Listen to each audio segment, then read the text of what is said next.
Good morning, audience. It is a great day to film. As you can see, this is a window. It's made out of glass. And our smartphones has glass. Of the majority of technology that we use as our daily drivers, or just any technology that we use, has some kind of glass. And you, the audience watching this video, maybe it's a monitor or a television, has glass. But there's only one really important glass. It is lens. A lens, which is glass. A lens could be on a smartphone, security cameras, DSLR mirrorless, etc. The list goes on.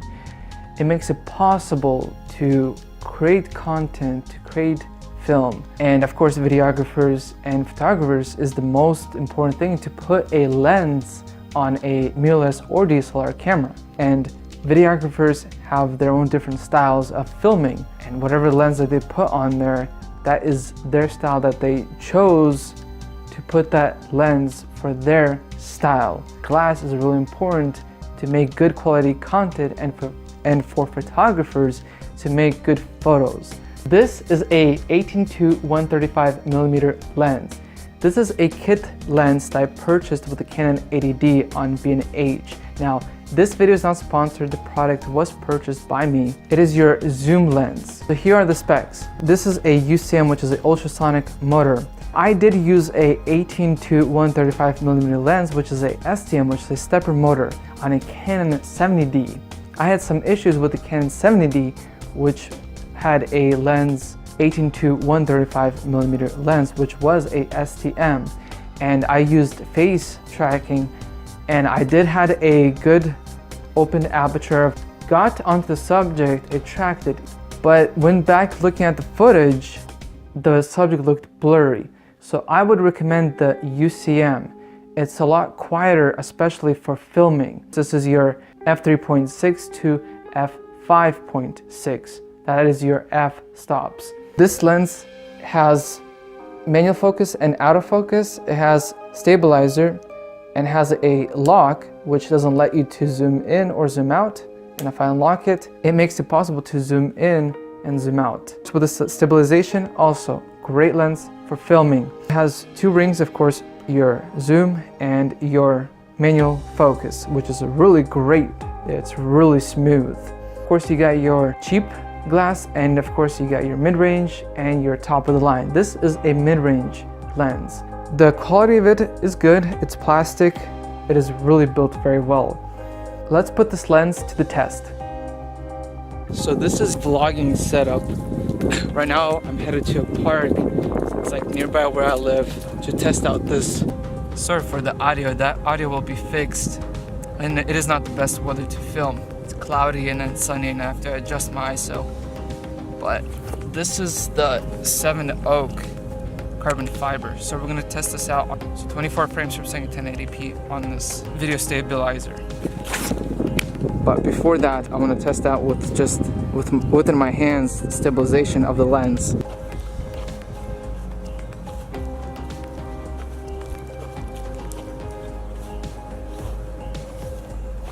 So this is with the video stabilizer. The weather says it's gonna rain in Sacramento. Hopefully I can still have time to film.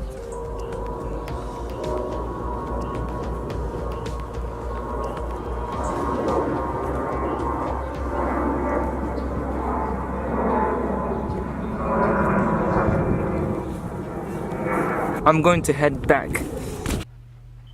Let's test out the face tracking and how well it performs. Oh wait, I forgot my mic.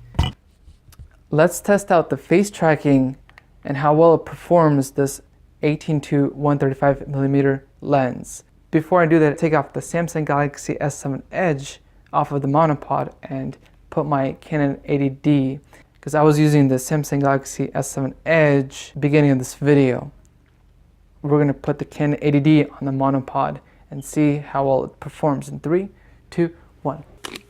We're back on the Canon 80D. After a whole hour adjusting my ISO and aperture and shutter speed to adjust where my lighting would be really good, and at least my level of lighting would be at least underexposed and overexposed, like really good lighting. And I have adjusted, and I couldn't get adjusted This lens, 18 to 135 millimeter, is terrible at low light. It is completely terrible at low light. That goes to pros and cons. It has a stabilizer, it's a zoom lens, and it's a good lens to start filming. That is the pros. The cons, it is terrible at low light. That is the cons for this lens. This setup that I have will not work out. I will not be using this backdrop. My Dracast light daylight is fully turned on, and I have a little bit of tungsten on there. I'm not going to use my room light because the shadow is going to be, so I'm not going to use that. The settings are these. I have 1000 ISO, aperture is at 13, shutter speed is 1/50th.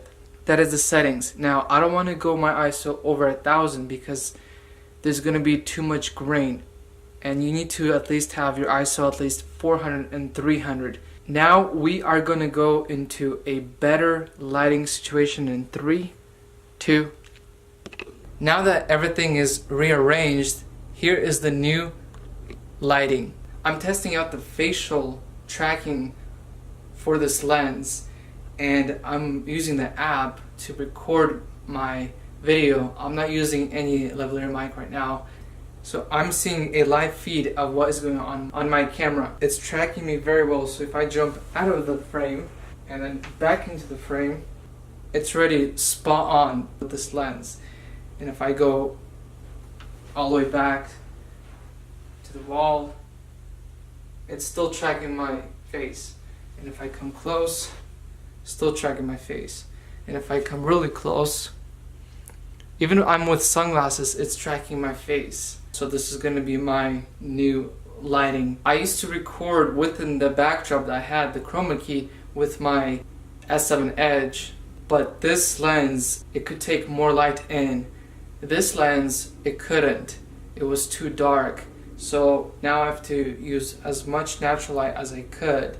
So I have one light over here on the left. The right side I have my Dracast light. That way I can have my ISO very low and a better quality. Here are some lenses that I would recommend for filming. These are zoom lenses, and it is a fixed aperture. Fixed aperture means that when you zoom, it stays the same. So if you adjusted your ISO, aperture, and shutter speed, and you zoom into the subject, it stays the same. So you don't have to adjust it again when you zoom in. This lens, you have to adjust again when you zoom into a subject. So all these lenses that I'm gonna name, these are top of the line lenses. 16 to 35 millimeter lens and 70 to 200 millimeter lens. And these are zoom lenses. Both of these lenses are f2.8. For prime lens meaning that you have to come to the subject. There's no zoom in that lens, so you have to come to that subject. And there's only one lens that I would recommend. It is a 24 millimeter lens of f1.4. Budget wise, I would recommend the 18 to 135 millimeter lens, only UCM, not STM. Keep in mind that this lens is really bad at low light. And also I would recommend a 50 millimeter lens of f1.8. Now with the 50 millimeter lens, it can take a lot of light in. So that lens would work perfectly for inside, which I will review because I need a lens to work inside, and this lens could work outside. I don't need a ND filter for this lens. The thing is with 50 millimeter lens that I've read it has a lot of problems with focusing. But here's what I would recommend. If you have a local camera store, you can go down there, buy that 50 millimeter lens, and then get warranty on that 50 millimeter lens. I found out I have a camera store nearby, and they charge like $50 for 3-year warranty. So if anything happens to that 50 millimeter lens, they can replace it or just fix the focus, whatever it is. But to have that 50 millimeter lens is really important to film inside or in a very low light situation. This lens won't work for low light situations. It's not just the hardware of the DSLR mirrorless, it is the lens that actually makes quality videos. I want to know what you use, audience. Do you use a mirrorless camera? Do you use a DSLR? Do you use a professional camcorder? What kind of camera do you use? What kind of lens do you use? Let's talk about it in the comments. If you thought this video was helpful, share it. If you like this video, hit the like button. And also, subscribe. Until next time. As you saw at the ending of the video, you noticed that my face was blurry. Now, it is not because of the error of the facial tracking. It is because apparently that facial tracking needs to have a lot of light. So I rearranged again with the lighting. So I might just go with this, and I'm trying to sit as close as I can to the camera and as close as I can to the light. If you want to use facial tracking on this lens, you have to have really good lighting. Right now I'm doing continuing autofocus, so I'm not doing face tracking because of the low light.